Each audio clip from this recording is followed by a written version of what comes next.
Motela i predstavnici civilne zaštite preuzeli su brigu od 10 porodica iz sela Svrake.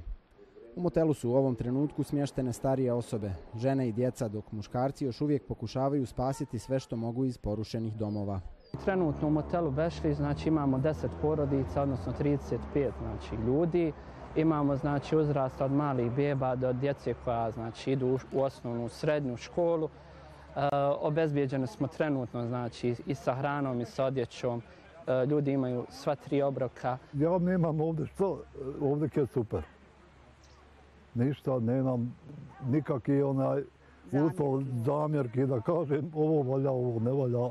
Stvarno je super. Ovdje sam, kuda sam i kod kuće. Ne bi ni kući bilo bolje. Imam kupatilo, imam sve. Imaš i odjeću, imaš i obuću. Ja sam do duše ponijela od kuće. Ne treba mi nekde nekome ko nema.